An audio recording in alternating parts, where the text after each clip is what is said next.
de ejecución y evaluación, que corresponden al capítulo número 4, que es resultados esperados.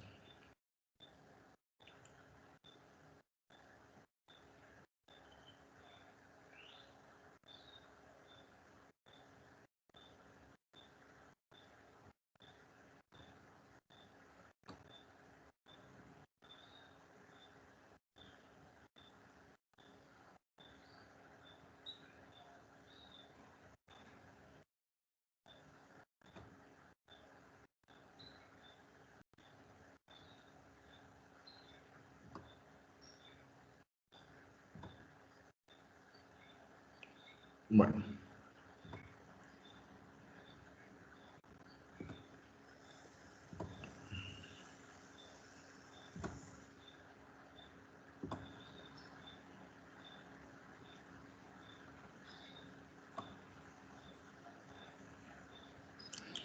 Bueno, pues antes que nada, muy buenos días. Espero pues la sesión de hoy pueda clarificar algunos aspectos relacionados con la parte de todas las etapas del proceso de enfermería para poder llegar a la etapa, como les decía yo, de ejecución y de evaluación. Pues voy a retomar algunas etapas para poder clarificar algunos aspectos que observé en la revisión de la información que ustedes entregaron a los maestros. Entonces, por ahí, en el caso de algunos alumnos, que los que me tocaron a mí, pues ya me entregaron las observaciones. En el caso de Abigail y la otra chica que me tocó, ¿quién fue?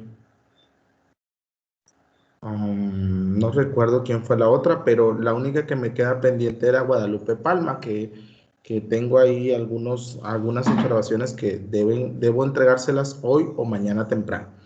Bueno, es muy importante que entendamos. ¿Sí me están escuchando?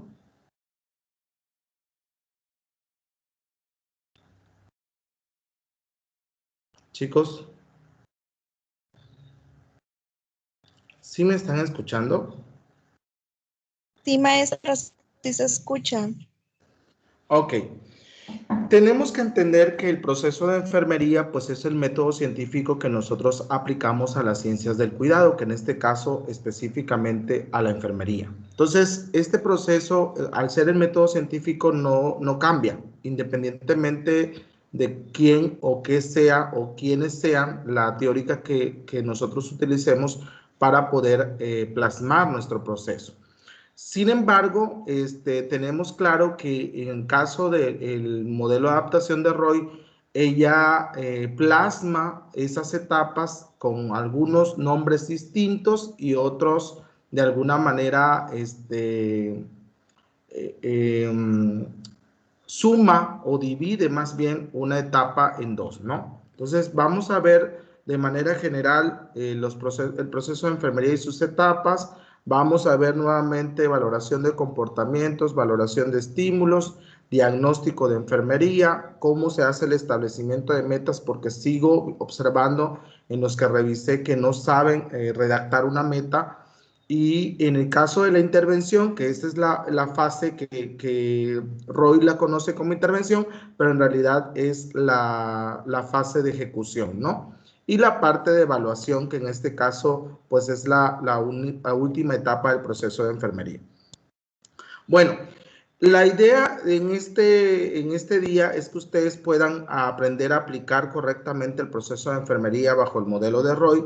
Y primero vamos a identificar y comprender las etapas del proceso con el modelo de adaptación de Roy, en este caso aplicado al paciente que ustedes seleccionaron.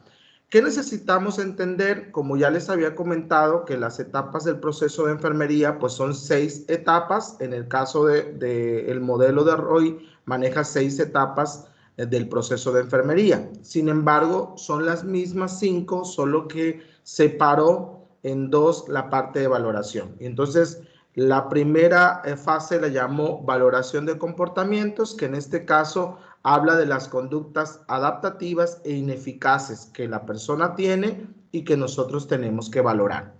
Lo segundo es la valoración de estímulos, que en este caso ella menciona en su libro que cuando una persona tiene una conducta inefectiva o una conducta no adaptativa, pues obviamente debe tener un factor que esté condicionado a esta conducta.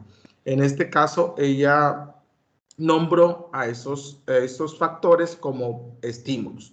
Y entonces, la segunda fase de este proceso, pues es la valoración de estímulos. La tercera, que es la etapa de diagnóstico, pues una vez que nosotros logramos recopilar esas conductas inefectivas y conductas adaptativas y los estímulos, pues vamos a realizar el diagnóstico de enfermería. Una vez que tengamos ese diagnóstico de enfermería, pues a diferencia del proceso bajo la taxonomía NN, que nosotros buscamos resultado, en el caso de Roy, pues maneja el concepto de establecimiento de metas, que se refiere precisamente a que no es objetivo, no es resultado, sino es la meta que nosotros pretendemos lograr para esa persona, ¿no? Y la parte de intervención, que en este caso la parte de intervención habla precisamente de lograr aterrizar los cuidados, las acciones, las estrategias que nosotros decidimos lograr aterrizar o llevar a cabo para poder mejorar la situación de salud, en este caso de la persona. Y por último, pues vamos a ver la parte de evaluación, que en el caso de Roy, la evaluación tiene que ver con una comparación de los cambios en los comportamientos. Es decir, yo voy a ver qué conductas tenía la persona al inicio y qué conductas son las que logré modificar, es decir, con cuáles dejo al paciente, ¿no? Y entonces también habla en este proceso de evaluación, pues, de la confrontación en el nivel de adaptación.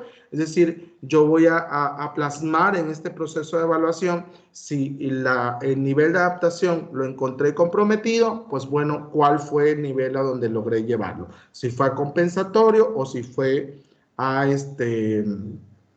integrado, ¿no? Bueno, en el caso de la valoración de comportamientos, como ya les había dicho, el objetivo de esta etapa pues es identificar las conductas que demuestra el individuo o un grupo social, con la idea de que nosotros podamos distinguir si esas conductas que él manifiesta son conductas adaptativas o son conductas ineficaces. En este caso, las conductas adaptativas, pues estamos hablando de aquellas acciones, de aquellos comportamientos, de aquellas conductas que la persona realiza para poder lograr su integridad, en este caso del sistema humano, con la idea de que pueda lograr su supervivencia, que pueda lograr su reproducción, que pueda lograr su crecimiento, que pueda lograr mantenerse equilibrado a pesar de las transformaciones humanas y las transformaciones ambientales. Y en el caso de las conductas o inefectivas o ineficaces, pues esas conductas habla de aquellos comportamientos que perturban o que no contribuyen a que se mantenga íntegro ese sistema humano. Acuérdense que cuando hablamos de sistema humano, hablamos de la persona. Entonces, cuando ustedes les toque defender su caso práctico, tienen ustedes que manejar este tipo de información, este tipo de conceptos, ¿no?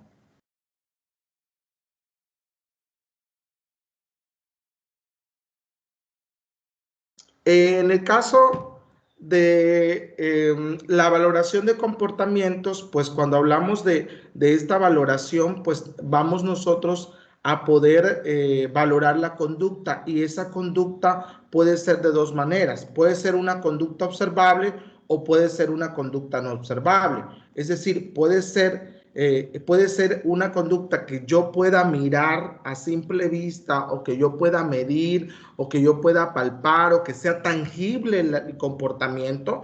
También puede ser una conducta no observable, es decir, que a lo mejor tengamos o haya la necesidad de que el individuo sea quien le informe. Entonces, es importante que nosotros como profesionales de enfermería pues seamos capaces de determinar cómo estas conductas pues van a afectar al sistema adaptativo de la persona. Es decir, es necesario que nosotros nos demos cuenta si esas conductas que el individuo está teniendo están contribuyendo a su salud o si están, en este caso, perjudicando su salud. Entonces, A lo mejor, no sé, hablando de un paciente diabético, por ejemplo, si ustedes tienen pacientes diabéticos y ese paciente pues está consumiendo, por ejemplo, refrescos embotellados, pues es una conducta que yo puedo observar a simple vista, o puede ser que él al momento de la valoración de comportamientos, él me diga que él consume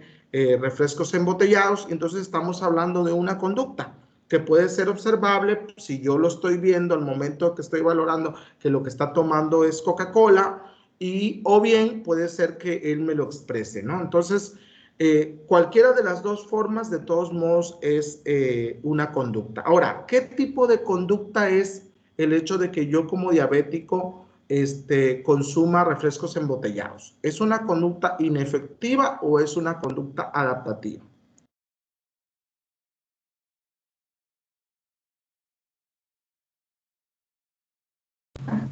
Inefectiva.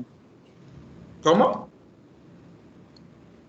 Inefectiva, porque sigue poniendo en riesgo su salud, pues, por seguir tomándola.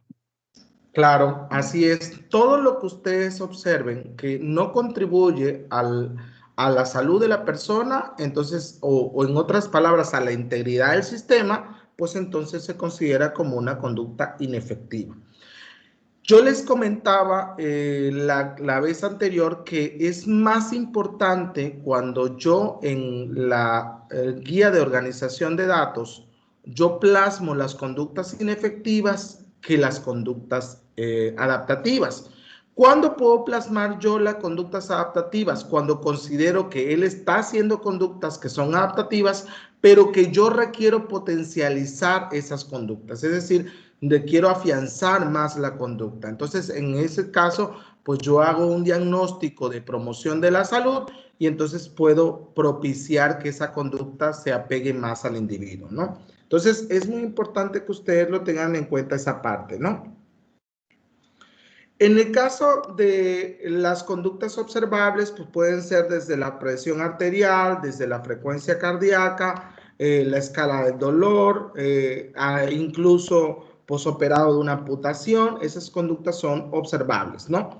Y ahora, ¿cuáles son unas conductas no observables? Por ejemplo, cuando él comenta que se siente nervioso, que se siente triste, que se siente abandonado, que se siente preocupado, angustiado. Esas son conductas no observables. Entonces, a pesar de que sean conductas no observables, terminan siendo conductas y que yo necesito clasificarlas. Entonces, si el paciente se siente nervioso, intranquilo, ¿qué tipo de conductas son? ¿Ineficaces o adaptativas?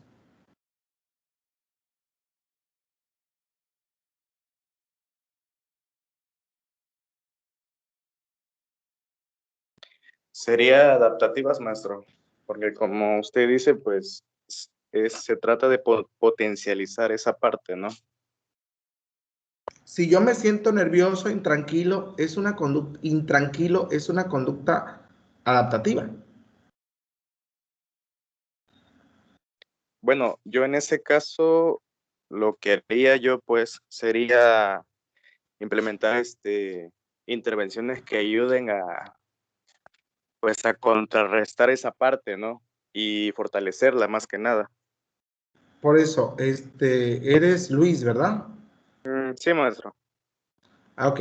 Si yo como paciente te digo es que tengo miedo a la muerte, ¿es una conducta adaptativa o es una conducta ineficaz? Bueno, ahí sí me la pinta de otra manera, porque, bueno, no puedo ser capaz de cambiar la mentalidad de la persona, pues sí sería ineficaz, a mi parecer, Sí, sería porque está... ineficaz, pero no puedes a lo mejor cambiarla a la persona, pero puedes hacer que afronte la situación. Ok. O sea, estoy de acuerdo en que cambiar una conducta y eso es algo muy importante que ustedes tienen que tener en cuenta cuando vayan a hacer la etapa de intervención o conocida también como ejecución, que muchas de las conductas, yo he visto, que estoy hablando del modelo de taxonomía NN, ¿no? Muchas veces el alumno me pone, se logró que el paciente comiera bien y le pone una fecha, un día. Entonces a veces yo lo cuestiono y le digo, ¿en un día lograste que la persona cambiara la conducta y que dejara de comer, tomar refresco, que dejara de comer comida chatarra? ¿En un día lo lograste? No se puede. Pues No no se se puede. El problema es que cuando plasman el cuadro de ejecución, pues resulta que nada más le ponen una fecha. Entonces, no, la parte del cambio conductual yo la voy a ir trabajando desde el momento que yo lo valoré al paciente hasta el momento que yo di mi última charla educativa o mi última intervención, todo ese periodo se llevó para cambiar algunas conductas. Entonces, hay conductas que se pueden cambiar rápidamente, pero hay conductas que no se pueden cambiar rápidamente, ¿no? Que necesitamos de alguna manera trabajar para poder afianzar esa situación. De hecho, inclusive a veces, maestro, no es posible llegar hasta completamente integrado, yo a mi punto de vista, pues, a veces no es posible Pues es llegar que a diría un filósofo por ahí, todos estamos defectuosos. nada. Entonces, la parte de la integridad del sistema es el término de salud y pues desafortunadamente no completamos nunca esa salud, ¿no? El que no está teniendo problemas de índole fisiológico, pues está teniendo problemas de identidad de grupo o de autoconcepto o de desempeño del rol o de interdependencia. Entonces, lograr realmente esta integridad del sistema es muy complicado. Sí, Puede estar integrado en algunos aspectos, pero lograr la integridad del sistema es muy complicado, porque hasta el que aparentemente está saludable, pues tiene conductas que de alguna manera no son saludables, ¿no? sí, sí es cierto. Me parece que había alguien que me estaba diciendo aquí en el grupo que no podemos entrar, dice. A ver, déjeme que voy a ver a Jesús.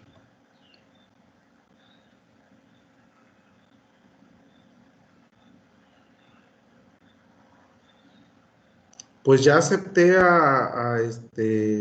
¿cómo se llama? A Jesús. Jesús, ¿ya estás aquí?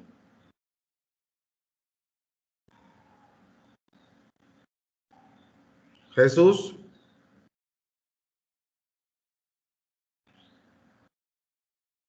Jesús, ¿me puedes contestar? Si ya me escuchas.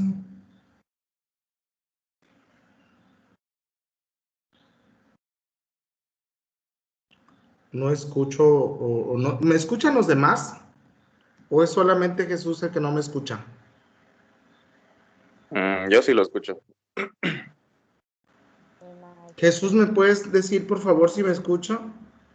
Ah, dice que ya me escucha aquí en el grupo. ¿Y por qué no me lo dices aquí en la plataforma?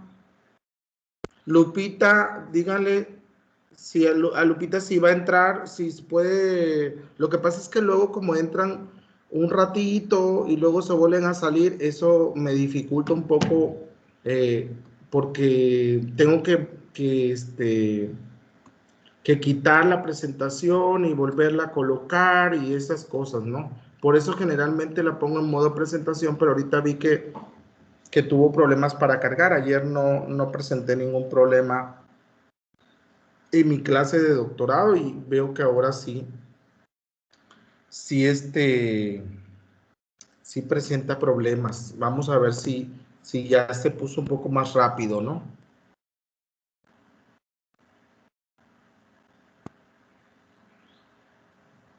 Vamos a ver si ya ahora sí lo abre.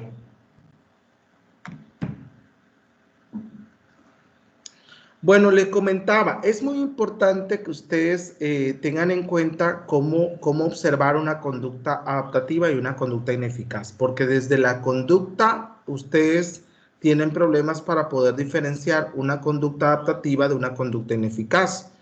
¿Cuáles son esas conductas ineficaces? Bueno, todas aquellas que, vuelvo a mencionar, no contribuyen al mantener la salud de la persona, se consideran conductas ineficaces.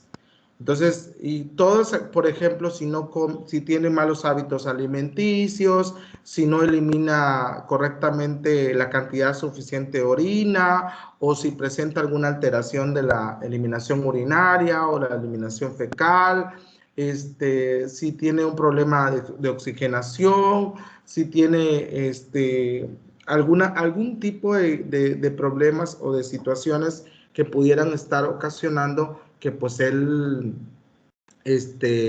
presente ese tipo de situaciones, ¿no? Entonces, pues es muy importante que tengamos en cuenta pues esta situación de las conductas, ¿no? Y que podamos pues lógicamente lograr correctamente pues la parte de identificarlas, ¿no? Bueno, ahora vamos con la valoración de estímulos. Generalmente en esta etapa lo que vamos a hacer pues es identificar primero los estímulos que influyen sobre la conducta. Yo les decía, cuando ustedes coloquen en su formato una conducta inefectiva, forzosamente tienen que colocar por lo menos un estímulo. ¿Por qué? Porque la conducta inefectiva está hablando de algo que la persona hace, pero que no está contribuyendo a su salud y debe haber un factor que lo está determinando. Entonces, es importante clasificar una vez que ya identifiqué el estímulo que está modificando la conducta, pues es muy importante clasificarlo. En este caso, en focal, contextual o residual. Una vez que nosotros elegimos el estímulo específico, pues obviamente tenemos que lograr saber si cómo se encuentra ese nivel de adaptación. Entonces, una vez que valoramos los estímulos, pues tenemos que diferenciarlos si es un estímulo focal, si es un estímulo contextual o un estímulo residual. Recuerden, el estímulo focal pues va a ser aquel estímulo que puede ser interno o externo que va a ocasionar de manera inmediata una confrontación con este sistema adaptativo humano. Entonces, en este caso, si por ejemplo la persona tiene un problema de oxigenación, tiene disnea, yo tengo la conducta inefectiva es la disnea. Ahora, yo tengo que identificar por qué tiene disnea. A lo mejor el estímulo focal sea el sobrepeso, a lo mejor la persona, o más bien la obesidad, a lo mejor él tiene obesidad mórbida y pues eso está ocasionando que de alguna manera no tenga esos problemas o esas manifestaciones de disnea, ¿no? Entonces, es muy importante que tengamos en cuenta este tipo de situaciones, que identifiquemos la conducta inefectiva y el estímulo que está ocasionando esta conducta inefectiva, ¿ok? Que puede ser, les digo, puede ser focal, puede ser contextual o puede ser residual. Generalmente, el estímulo focal, pues les digo, es aquel que está de manera inmediata, pues generando un desajuste en el sistema humano. El estímulo contextual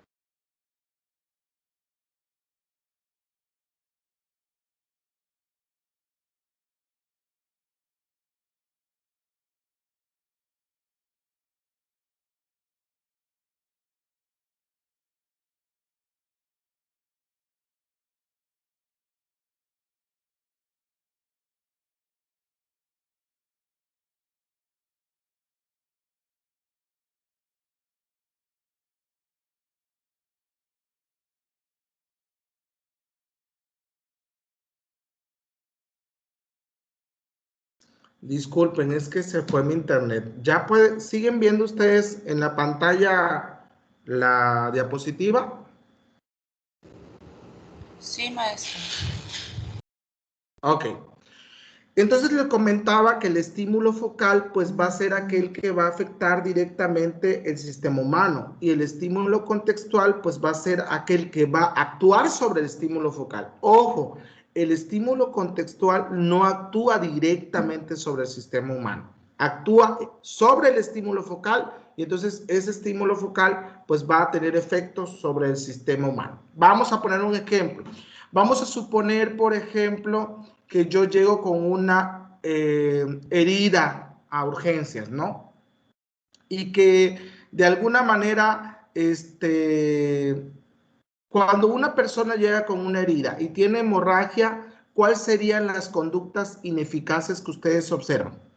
Digo, ya la mayoría trabaja, algunos están de pasantes, entonces, si ustedes llega un macheteado, por ejemplo, llega con una herida y está sangrando, ¿cuáles serían las conductas inefectivas que él va a manifestar?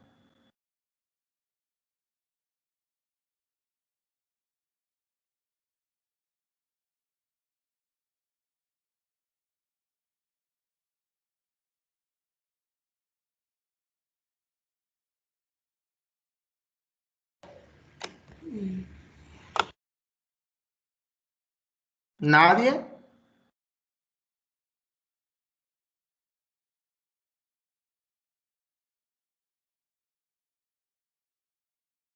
Chicos, nadie ha tenido la experiencia de que llega un herido y que lo machetearon en su casa o peleando.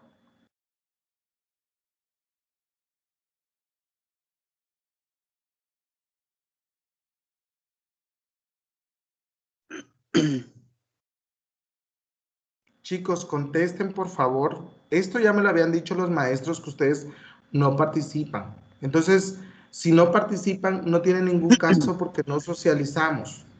Y entonces ustedes nada más son receptores No, de maestra, de mi conocimiento. parte no.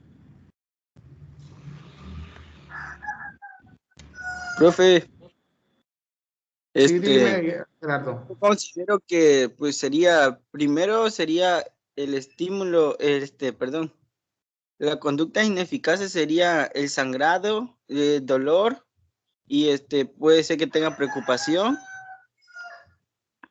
Sangrado, dolor, ¿qué más? A lo mejor tiene Es- palidez. Acuérdense que se está perdiendo, volumen circulante. ¿Qué más puede pasar? Puede tener Hipotensión. igual presión baja. Muy bien, hipotensión, así es. Entonces, todas esas cosas que acabamos de identificar son conductas. ¿Ok? Ahora, dígame, esas conductas, esa palidez, esa hipotensión, esa pérdida de volumen circulante y todo eso, ¿qué lo está ocasionando?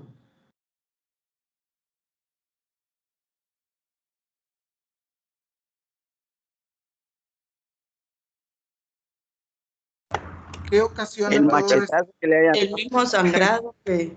Pues la herida, ¿ok? Pues la herida es la que está ocasionando. Entonces, el estímulo focal, ¿cuál es?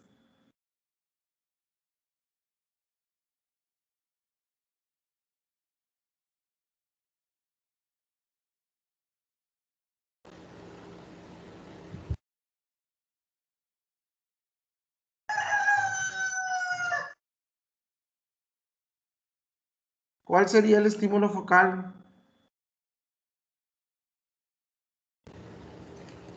La hemorragia que viene de la herida. ¿La hemorragia causa la herida o la herida causa la hemorragia? No, la hemorragia que viene de la herida, o sea, por la herida hay una hemorragia. ¿Ese sería el estímulo focal? No, la hemorragia es una conducta. No es La un herida, estímulo. La herida en este caso es el causante directo de la hipotensión, de la palidez, ¿qué más dijeron? No me acuerdo. Pero de todas esas conductas, la herida es la que lo está ocasionando. Pues si ese paciente no tuviese esa herida, ¿qué pasa? Pues no manifiesta hipotensión, no manifiesta palidez, no manifiesta nada de eso.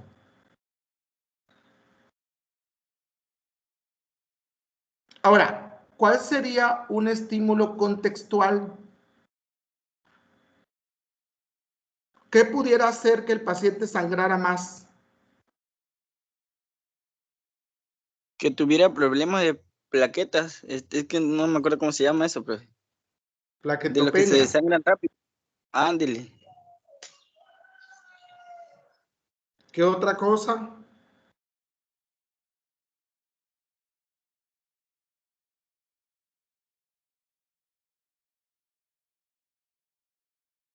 ¿Qué otra cosa?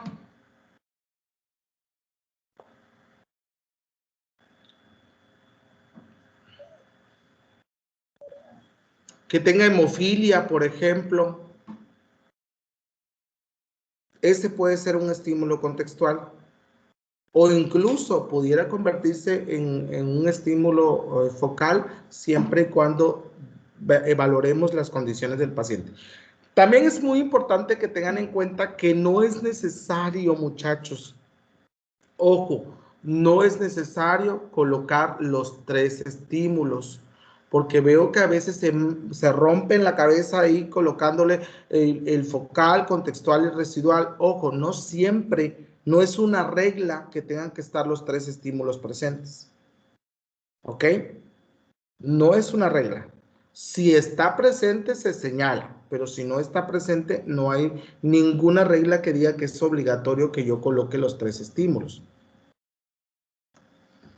Ahora, cuando nosotros vamos a valorar estímulos, pues es necesario que nosotros identifiquemos, en este caso, cuáles son esos estímulos y como les mencionaba, pues necesitamos, en este caso, necesitamos checar cuál de esos estímulos es focal, cuál es contextual, cuál sería residual. O puede ser que yo solamente tenga estímulo focal o contextual, o puede ser que solo tenga yo un estímulo focal, ¿ok? Entonces, ¿cuál sí es la regla? Que si yo tengo una conducta inefectiva, necesariamente tiene que haber un estímulo. No quiere decir que tengan que estar presentes los 3 estímulos. Puede ser 1 o 2 o los 3, ¿ok? Entonces, en este caso, es muy importante que tengamos en cuenta que, por ejemplo, aquí, en la valoración, en este caso de estímulos, yo le coloqué ahí un ejemplo. El estímulo focal es la amputación de la extremidad inferior izquierda. El estímulo contextual, pues es, en este caso, las manifestaciones que tiene, ¿no? Entonces, es muy importante que tengamos en cuenta qué es lo que está ocasionando esa conducta o ese comportamiento. Bueno, este es el formato que ustedes tienen. Aquí yo les colocaba un ejemplo acerca de cómo llenarlo. Entonces, ya les había comentado que no es necesario que ustedes coloquen las conductas adaptativas, salvo que vayan a utilizarla para poder hacer un diagnóstico de promoción de la salud. Si no van a utilizarla, entonces no es necesario que se coloque. Entonces, aquí, por ejemplo, yo coloqué únicamente conductas ineficaces, que la persona está ansiosa, que está nerviosa, que está temerosa. ¿Cuál es el estímulo focal? Pues es la amputación de la extremidad inferior izquierda. ¿Cuál es el estímulo contextual? Pues bueno, la edad de la paciente o del paciente y las enfermedades crónicas que manifiestan, ¿ok? Entonces, en este caso, el proceso de afrontamiento, pues es el subsistema relacionador, y entonces aquí damos la explicación de cómo, de alguna manera, la ansiedad actúa como un subsistema, o más bien, cómo logra el cuerpo humano utilizar esos procesos ansiosos y convertirlo en un momento compensatorio, ¿no? Entonces, cuando ustedes coloquen la explicación aquí, pues obviamente tienen ustedes que referenciar quién lo dijo, para que ustedes tengamos claro esa parte, ¿no? Voy a ver quién me está solicitando nuevamente. Es que se salen, vuelven a entrar, se vuelven a salir, y eso es lo que me complica luego, porque no puedo continuar mi explicación. Pero bueno, ya los acepté nuevamente ahí. Vuelvo a retomar entonces, como les comentaba, el cuadrito este de la organización de los datos acorde al MAR. Yo, como siempre les dije a los alumnos, cuando ustedes hacían el proceso utilizando los patrones funcionales, ¿ustedes a poco utilizaban aquellos patrones funcionales donde la persona no manifestaba nada malo? ¿Los utilizaban para hacer el proceso? Es una pregunta.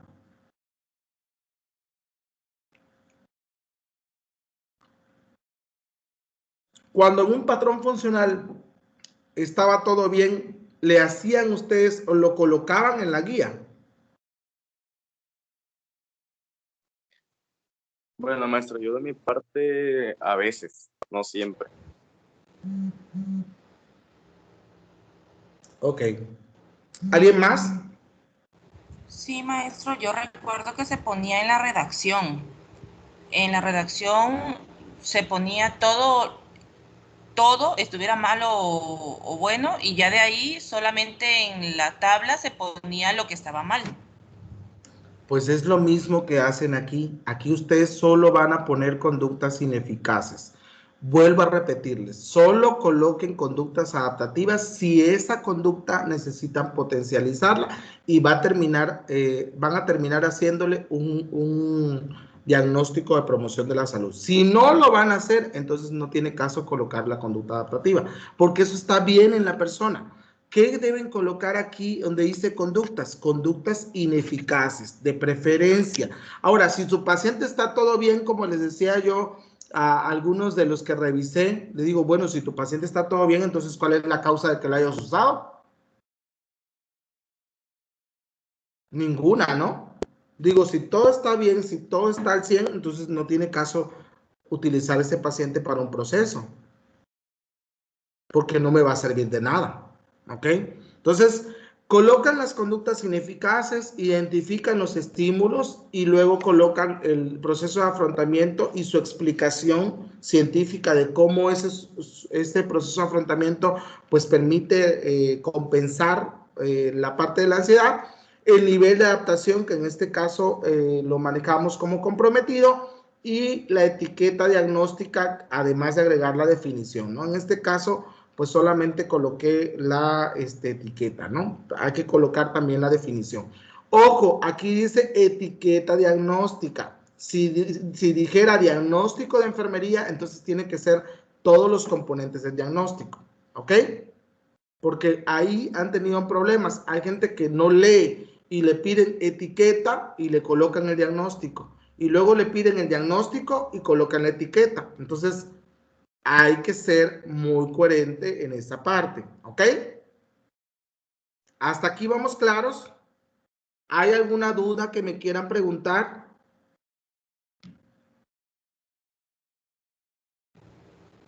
Sí, maestro, sobre en el subsistema regulador y relacionador, ahí yo tengo una duda. O sea, regulador se supone que es cuando tiene algo así de químico y algo así. Eso es lo que no entiendo de ahí. Sí, endocrino, químico. Y el otro es cuando es de sentimientos Mira, tienes, para pedirlo de esta manera, los subsistemas regulador son, en este caso, procesos bioquímicos o fisicoquímicos o fisiológicos y químicos. Es decir, son cuestiones que de alguna manera el cuerpo realiza, ¿ok? De manera fisiológica. Y en el relacionador, y entonces el subsistema regulador generalmente es un subsistema innato. Y en el caso del relacionador es un subsistema aprendido, porque acuérdense que tiene 4 canales en este caso.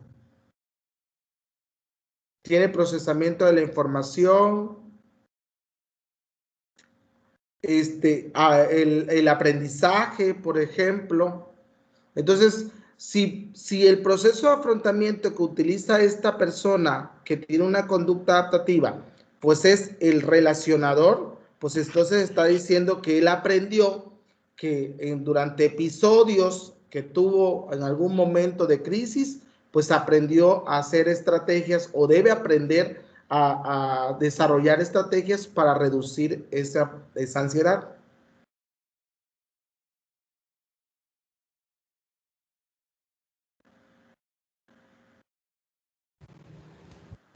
Ya, maestro, ya me quedó claro, gracias. Ok. ¿Alguien más?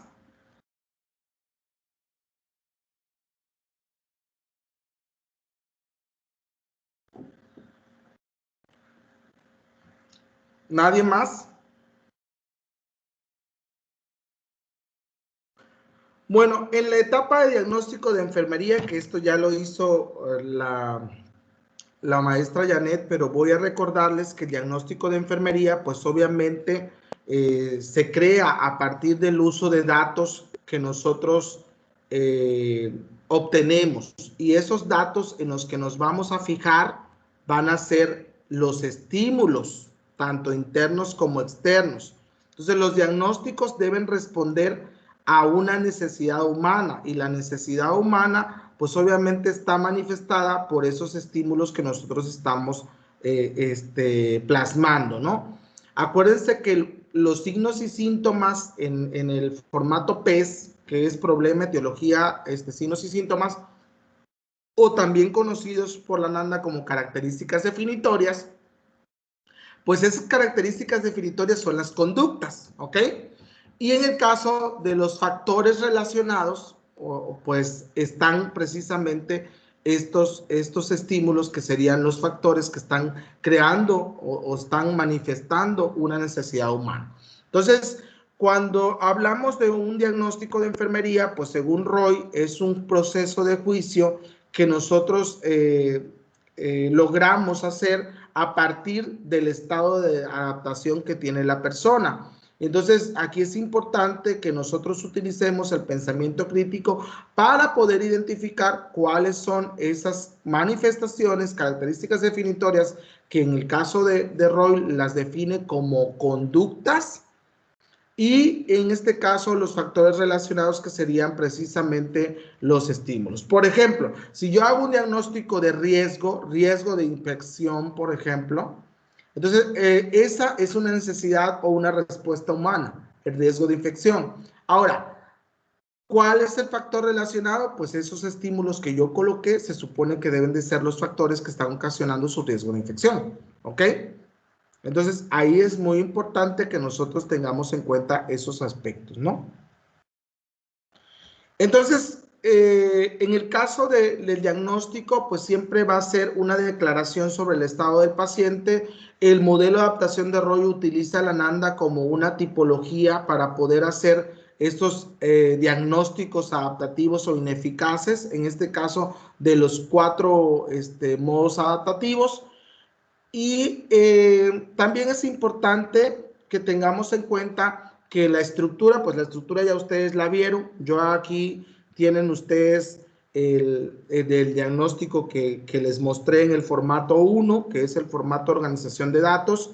Pues bueno, aquí está precisamente la etiqueta, el factor relacionado, las características definitorias, ¿no? Entonces, a veces los factores relacionados no están tan amalgamados con nuestros estímulos.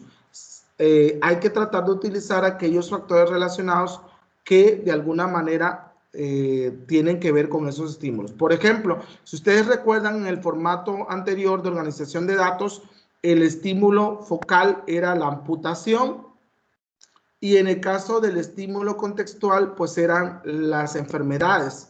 Entonces, como tal, no aparecían en la NANDA, y entonces se suplieron por una crisis situacional, que en este caso es la amputación, y los grandes cambios, en este caso, que tiene que hacer una persona que están de alguna manera relacionados con esos procesos de enfermedad, ¿no? Y entonces las características definitorias son las conductas. Si ustedes ven, esto es de nerviosismo, temor y angustia, pues era lo que yo tenía acá en conductas. Miren, les vuelvo a regresar. para que ustedes lo vean. Aquí está. Ansioso, nervioso, temeroso. Esas son las conductas. Aquí están. ¿Ok? Esas son las manifestaciones, en este caso, que está teniendo, ¿no? De esa necesidad. Y entonces la amputación es el focal, y la edad y las enfermedades crónicas como contextuales. Entonces, cuando ustedes se van al diagnóstico, tienen que revisar que el diagnóstico, la etiqueta, pues va a ser la necesidad o la respuesta humana o respuesta fisiopatológica. El factor relacionado, pues obviamente son los estímulos, y en el caso de las características definitorias, pues son las conductas, ¿no? Entonces, ya aquí colocamos ansiedad relacionado con crisis situacional, grandes cambios, como lo demuestra el nerviosismo, el temor y la angustia. Ahora, aquí ya está redactado completo. Este es el formato de la redacción de los diagnósticos. Ojo, en este formato no solamente es colocar la redacción, sino también priorizarlos.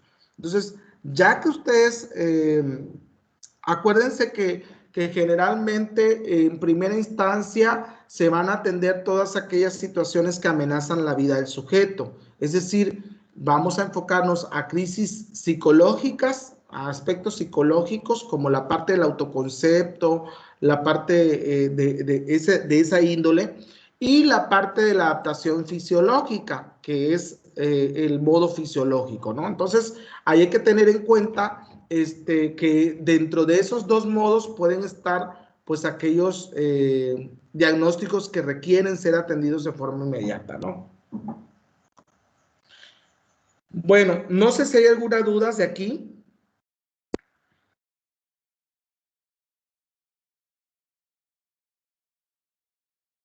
Chicos. No, maestro. ¿No? ¿Nadie tiene preguntas? Bueno, continúo. El número 4, pues es el establecimiento de metas. Acuérdense que dijimos que nosotros en enfermería, en la parte del modelo de adaptación de Roy, utilizando lo para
¿Ya me escuchan, muchachos?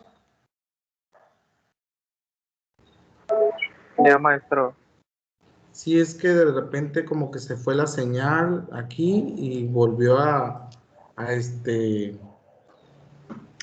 ¿cómo se llama? A botarme el internet. Entonces les comentaba que en el caso de ROI, pues no maneja como tal resultados, lo que maneja son metas. Entonces, en este caso, en el establecimiento de metas, pues bueno, es importante que esa meta pues sea clara, que sea de alguna manera, refleje los resultados conductuales que debe tener la atención de enfermería.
Sí, disculpen, lo que pasa es que creo que ha de estar fallando la señal del internet y de repente me saca y tengo que volver a ingresar. Entonces, ya me escuchan, ¿verdad?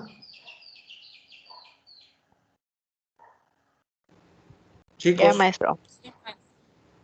Sí, entonces es importante que las metas, pues definamos si van a ser esas metas a corto plazo o a largo plazo. En este caso, la meta debe contener 3 elementos: la conducta, el cambio esperado y pues el marco temporal, es decir, el tiempo que nos va a llevar pues lograr ese cambio conductual. Entonces les decía, tengan cuidado cuando ustedes plasmen las fechas en la parte de ejecución, que ahorita vamos a ver el formato, porque luego plasman que lograron cambiar por arte de magia en un día que el diabético dejara de consumir o que se apegara a la dieta, ¿no? Entonces, eso es muy lógico y suena mentira cuando ustedes lo están de alguna manera explicando en su presentación de caso práctico. Entonces, en este caso, pues la meta, pues tiene, como ya les había comentado, 3 elementos: la conducta, que en este caso es la ansiedad; el cambio esperado, que en este caso es la conducta, la ansiedad disminuirá en la persona, pasando de estar nervioso, temeroso, a estar tranquilo y cooperador. Entonces, es importante que nosotros en el cambio esperado coloquemos cuál es la conducta que trae y cuál es la que queremos lograr, ¿no? Y en este caso tenemos que poner el marco temporal. Entonces, ahí le colocamos en un lapso de 24 horas con la idea de que las intervenciones en ese turno o en el lapso de esos de 24 horas pues puedan servir para disminuir la ansiedad en el paciente, ¿no? Bueno, entonces, luego es importante que tengamos en cuenta que la meta, en el caso utilizando la taxonomía de la NOC, pues va a surgir de ese resultado NOC y tenemos que tener en cuenta que cuando redactemos la meta, estemos considerando no solamente el resultado, sino los indicadores y por supuesto también las puntuaciones, ¿no? En el caso del formato 3, que es el plan de cuidados, pues ustedes lo están viendo ahí en su pantalla. Entonces, en este caso, pues obviamente ya tenemos aquí llenado las conductas, los estímulos, el diagnóstico, la meta, y pues vamos ahora a la parte del plan de cuidados, ¿no? Entonces, es importante que tengamos en cuenta que cuando vayamos a plasmar ese plan de cuidados, pues obviamente ya tengamos el resultado, tengamos los indicadores. Aquí lo que más observé yo de errores fue que el plan de cuidados estaba bien, lo único malo estaba en la meta y en las puntuaciones. Ustedes siguen, a pesar de que yo les dije ya que no se suman, que tampoco se dividen y que no se hace ninguna operación más que identificar cuál es el número, cuál es la calificación que más se presenta. Entonces, si hay 3, 1 y 2, 3, pues entonces le coloco 1, porque es la que más se repite, es la que más frecuencias tiene. Entonces, eso es muy importante porque siguen colocando la puntuación Diana, algunos en sus planes de cuidado 14, 20, 15. Entonces, eso ya no va, ¿ok? Para que lo tengan claro, por favor.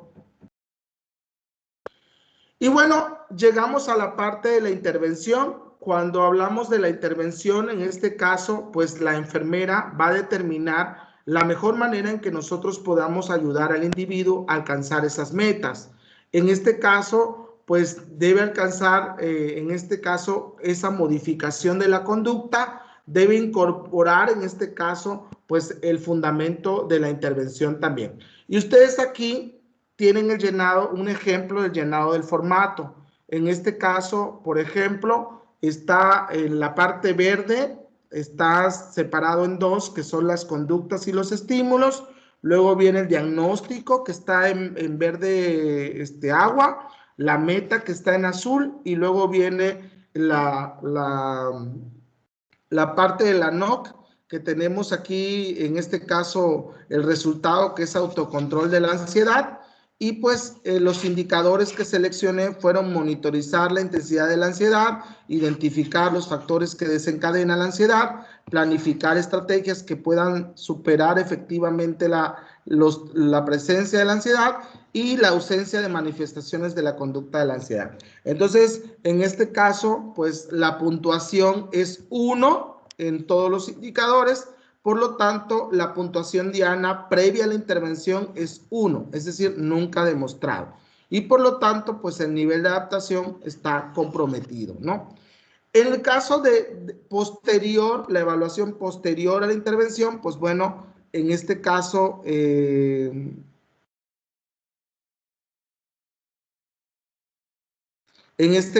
la persona se quedó en 3, que es a veces demostrado, y pues entonces pasó a estar en el compensatorio, ¿no? Entonces, es importante que chequen que en la parte de abajo, porque esto le va a servir mucho, en la parte de abajo aparece una evaluación cualitativa. Aquí yo voy a plasmar cómo se hizo ese cambio de la conducta. Entonces, aquí dice, el paciente logró sentirse tranquilo, cooperador, dispuesto a aprender estrategias para disminuir el impacto de la amputación en su calidad de vida, trabajó sobre factores que desencadenan la ansiedad y estas manifestaciones fueron desapareciendo poco a poco. Eso fue la evaluación cualitativa, ¿ok? Entonces, no sé si algunos tendrían dudas en relación a al formato del plan de cuidados.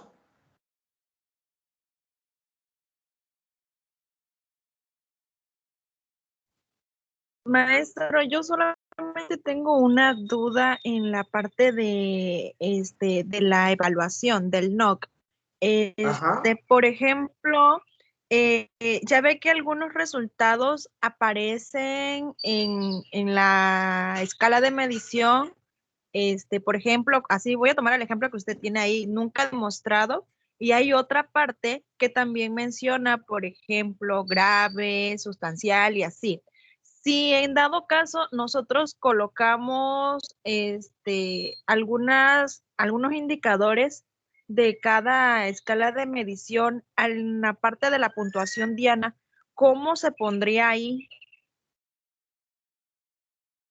porque, bueno, retomando su ejemplo, digamos que en una parte yo tengo de que como tal su puntuación era 2 o 3 me parece, pero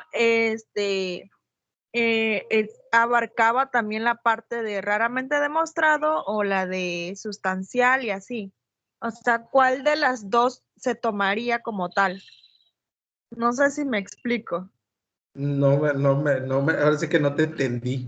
No me entendió. A ver, permítame, ahorita es que voy a buscar el documento para que yo le explique bien. Es una parte Lo que entendí es que muchas veces los resultados de la NOC traen dos tipos de escala de medición. Así es, ajá. Que en una, o sea, hay unos que en la parte superior tiene una escala y luego hay otros abajo, otros indicadores y aparecen con otra escala de medición. Eso fue lo que dijiste. Ajá, ajá. Bueno, cuando ustedes coloquen eso, en la parte de indicadores van a colocar primero los el mismo tipo y luego hasta abajo los del otro tipo de escala de medición. Y Ándele, así le hice como tipo una separación así para identificarlos también. Y también en la escala de medición puse las dos, o sea, las dos mediciones. Pero ahora, me refiero a la parte de la puntuación. ¿Mande? Cuando ya tú colocaste la valoración previa antes de la intervención o previa a intervención, ¿cuál fue el número que más se repitió? El 2. Que entonces, era de... Ay, no. Es que, por ejemplo, aquí tengo solamente un indicador de una parte de la escala de medición y dos indicadores de la segunda parte, pero igual sigue estando en una puntuación de 2. En la primera sería la de desviación sustancial del rango normal y las otras serían sustancial. Desviación sustancial y sustancial. Y no es lo mismo. Ajá, eso sí, pero me refiero a cómo se le pondría ahí. ¿Cuál de las dos tipos de mediciones pondría? Si desviación sustancial del rango normal. No te compliques, colócale las dos. Le pones 2 y entre paréntesis le pones desviación sustancial, coma, sustancial y listo. Ah, ok.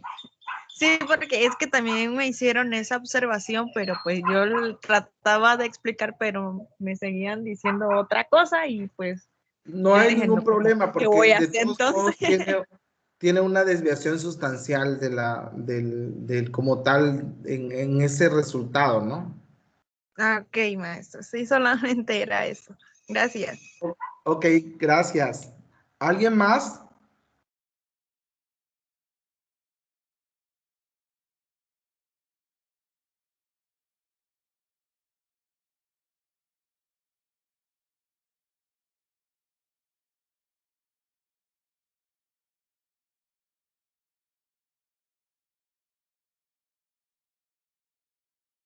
¿Nadie más tiene dudas? ¿O no me escuchan? Me gustaría saber si es que es el internet o es que no o no tienen dudas. Profe, no se escucha. ¿No me están escuchando? No. ¿Y cómo me está respondiendo? Es que hace rato el internet se fue y no escuché nada de lo que... Activo mi micrófono y ya vuelve a agarrar, pero por ratos va y viene, va y viene. ¿Alguien tiene alguna duda en relación al llenado del plan de cuidados? Ojo, aquí coloqué una intervención, pero mínimo deben de ser 2 por plan de cuidados. Mínimo.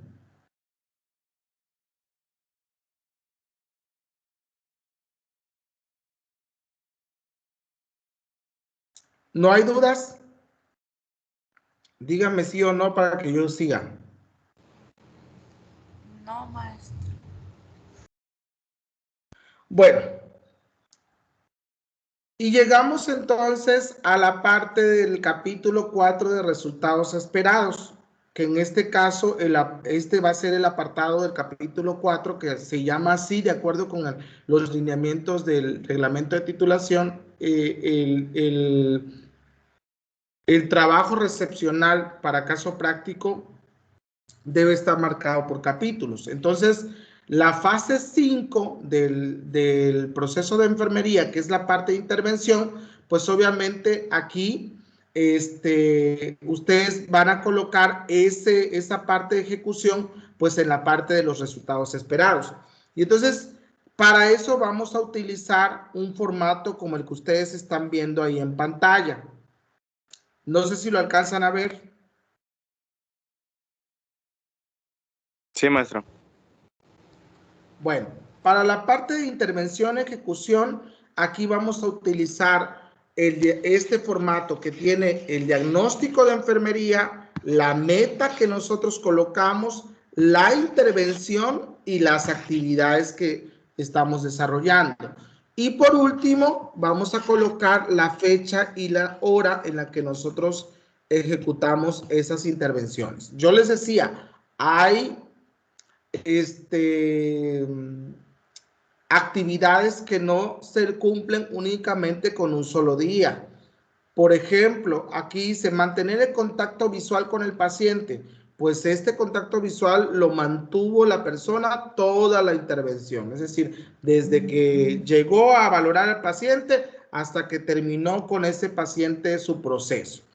Y la parte de identificar a otras personas cuya presencia pueden ayudar al paciente, bueno, lo hizo desde el primer momento para saber si la persona contaba con apoyo familiar, ¿no? Con quienes vivía, desde que lo valoró, identificó que vivía solo, por ejemplo, ¿no?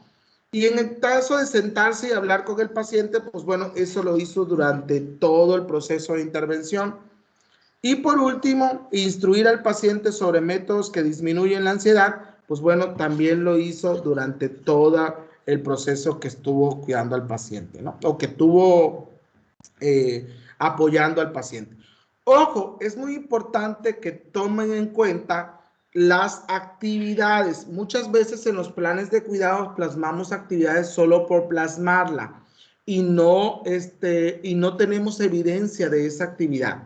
Entonces, esto es muy importante cuando ustedes llenen este formato, que este formato va a ir en resultados esperados. Entonces, ustedes van a plasmar ahí cuáles fueron el diagnóstico, cuál fue la meta, cuál fue la intervención y cuáles fueron las actividades. Y en este caso, en qué fecha lo ejecutaron, ¿no? Fecha y hora de la ejecución.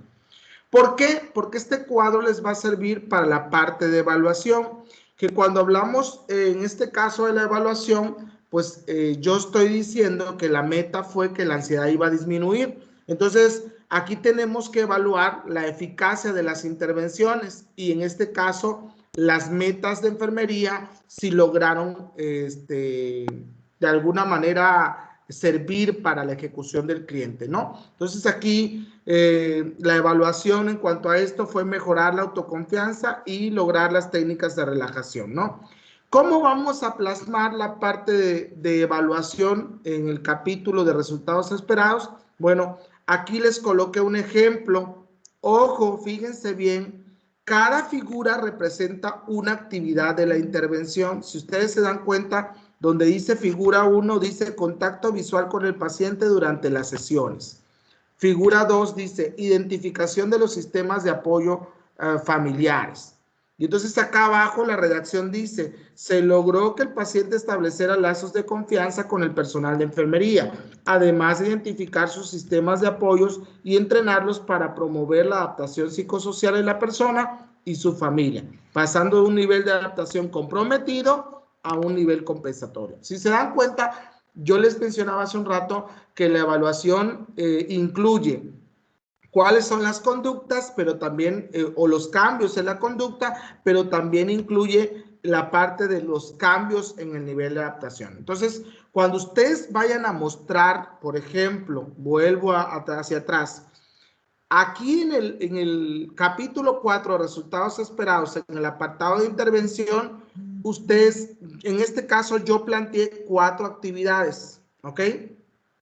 Y acá en la evaluación yo estoy colocando 4 fotos. La primera tiene que ver con la actividad 1, la segunda tiene que ver con la actividad 2, la tercera tiene que ver con la actividad 3 y la cuarta tiene que ver con la actividad 4. Obvio, estas fotos yo las tomé de internet porque yo no estoy ejecutando, ¿verdad?, el proceso.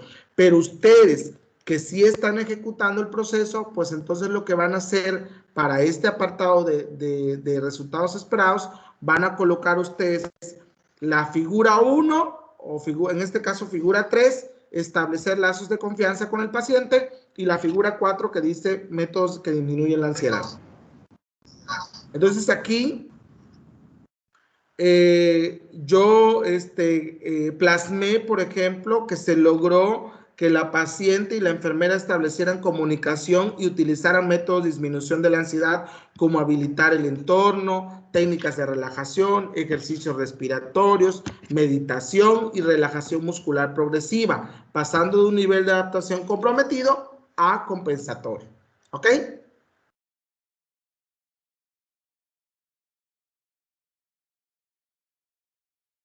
¿Ya lo entendieron? O me regreso, o hay dudas, porque esta es la parte nueva de la sesión de ejecución.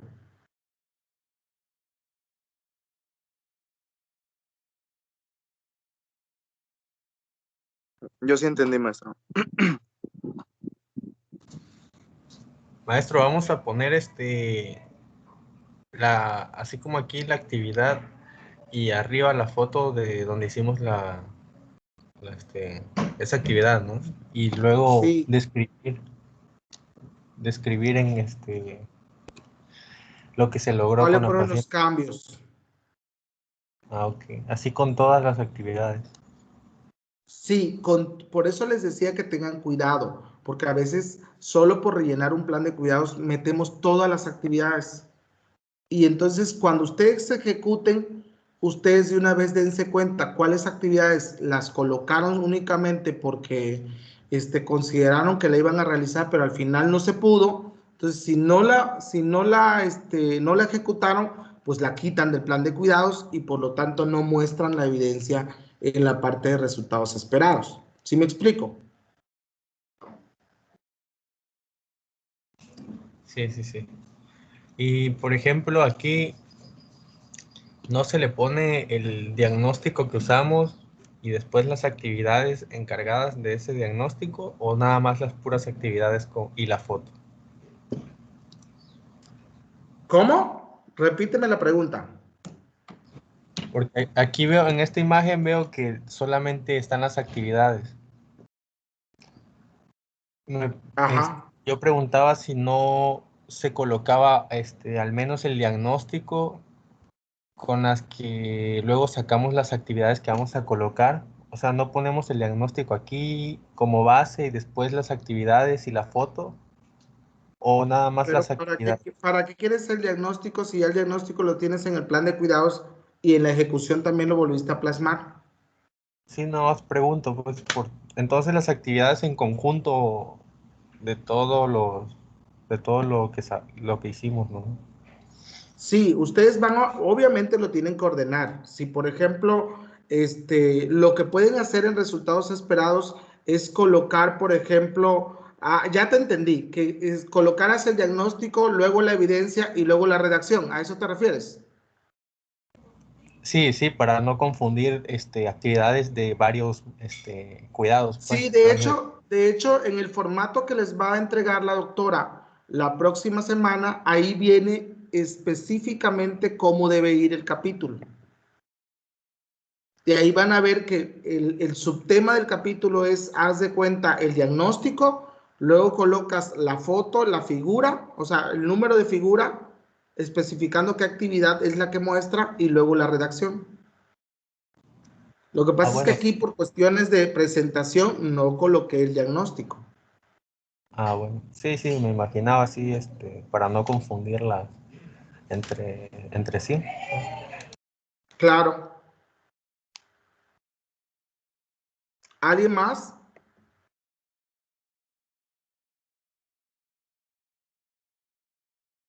¿Dudas?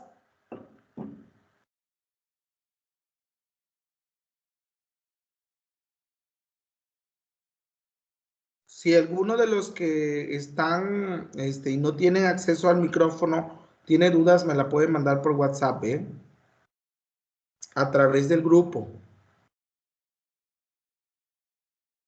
Por favor.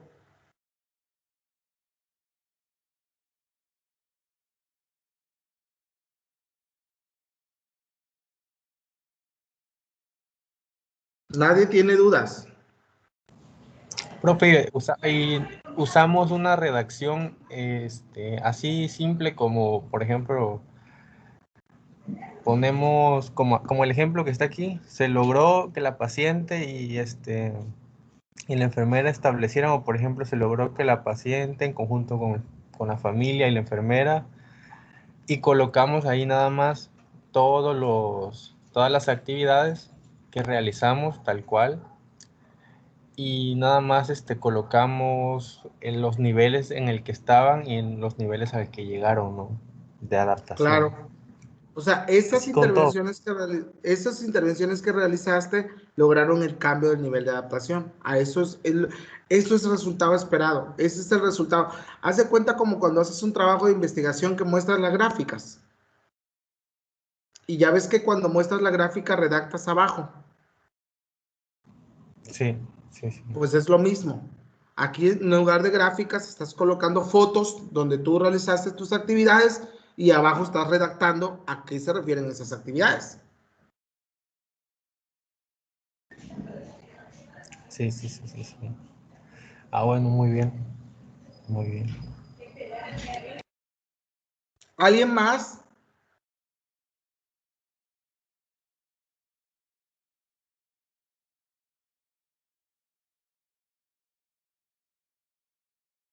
Bueno.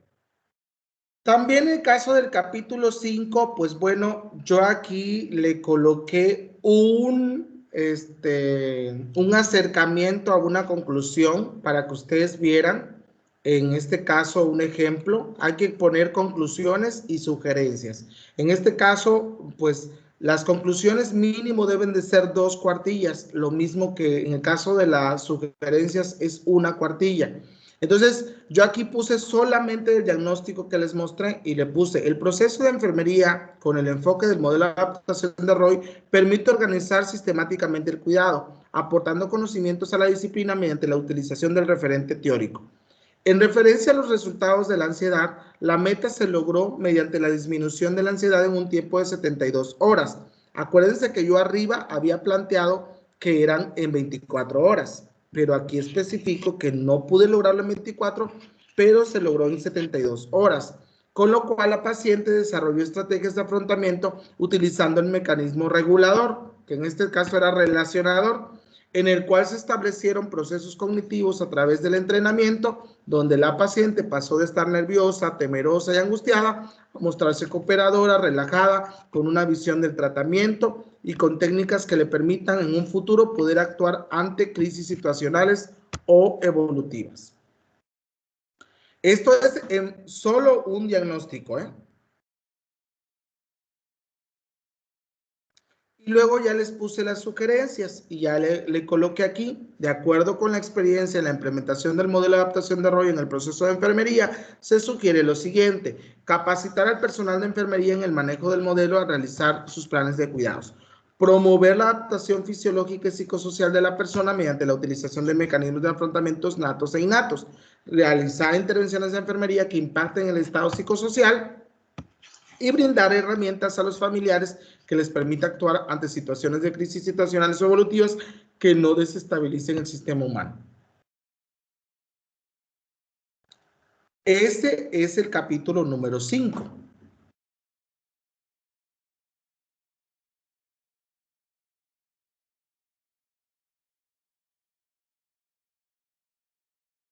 ¿Alguna duda de esto?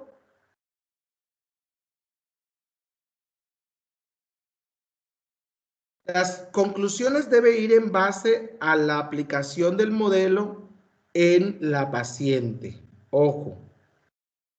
En este caso es un párrafo porque ahí solamente hice un diagnóstico. Si ustedes tienen 5, tendrán que hacer 5 párrafos. Si ustedes tienen 10, pues tendrán que hacer 10 párrafos. En el caso de las sugerencias, pues bueno, estos van en una sola hoja y pues serán todas las sugerencias que ustedes... Ahí pueden separar las sugerencias, pueden ser las sugerencias para la disciplina en relación a la aplicación del modelo de Roy en el proceso de enfermería, pueden ser las sugerencias dirigidas a los familiares y las sugerencias en el seguimiento de la paciente, ¿no? Entonces, esos 3 tipos de sugerencias pueden hacer ustedes.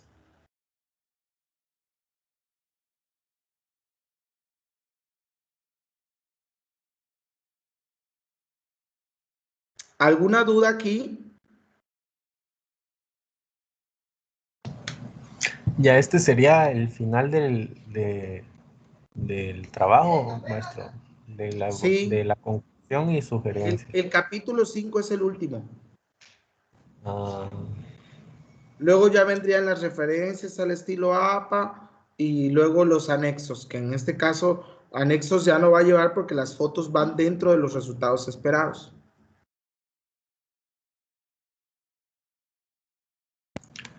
Y en anexos no vamos a poner, por ejemplo, las guías de... La guía de valoración, sí.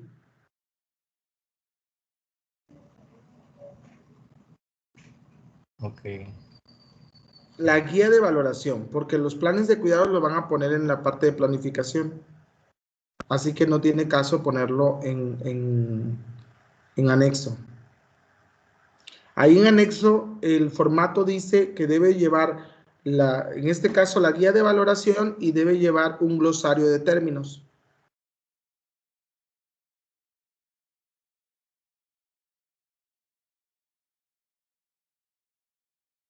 Ok. ¿Alguna duda, chicos?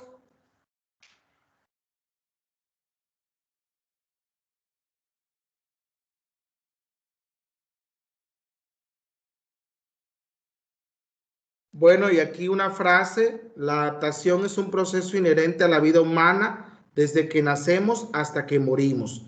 La enfermera, a través de su cuidado, pues debe garantizar la supervivencia, el crecimiento, la reproducción, el dominio, las transformaciones humanas y ambientales. En este caso es de Calista Roy. Ok. ¿Hay alguna duda de esto? Maestro. ¿Sí? A mí que no me han enviado ninguna corrección. ¿Qué le hago ahí? No te ha enviado ninguna corrección la doctora Clara, pero si ella hasta me envió la de Excel creo que ya se envió, ¿verdad, Excel? Todas las demás ya se enviaron, porque Clara me envió una copia donde te había hecho llegar el correo. Pero estaba revisando mi correo, en correo no deseado, bandeja de entrada y todo eso, y nada. No tengo ningún correo de la maestra. Por eso le he estado preguntando a usted si ya me lo enviaron o qué va a pasar, porque yo no tengo nada. Yo me voy a dedicar, voy a preguntarle por última vez a la doctora y si no lo tiene, porque yo me parece, si no te lo reenvío del que ella me envió. No revisé el documento, o sea, sería mentirte si te digo, yo vi que tenía observaciones. No, no lo he revisado. Vi que estaba el documento, pero no he revisado si hizo o no observaciones. Lo voy a revisar y ya te lo mando. Los demás tienen aprobados sus planes de cuidados.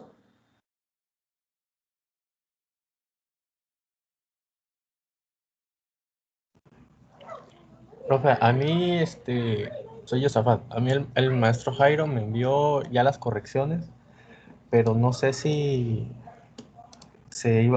no sé si iban a corregir todo el trabajo o partes de él. Sí tengo correcciones.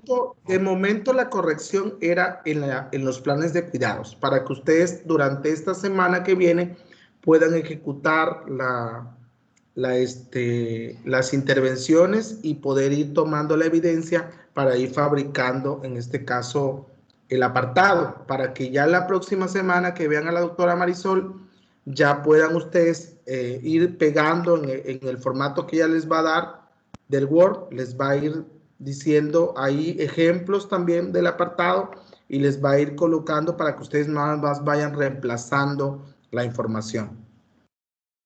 Una vez que eso esté concluido, que debe quedar la próxima semana concluido el documento, entonces en la siguiente semana nos vemos de manera presencial y ya cada profesor pues tendrá asignado un alumno y lo tiene que dejar listo en ese día. O bien tendrá hasta el lunes máximo para entregármelo y ya poder liberar esa parte. O sea, en la sesión que va a ser presencial llevamos una computadora al menos. Sí, voy a checar si el centro de cómputo, la biblioteca nos pueden prestar las computadoras. Si nos las prestan, pues entonces ya no va a ser necesario que lleven computadoras, solamente llevar su trabajo en un USB.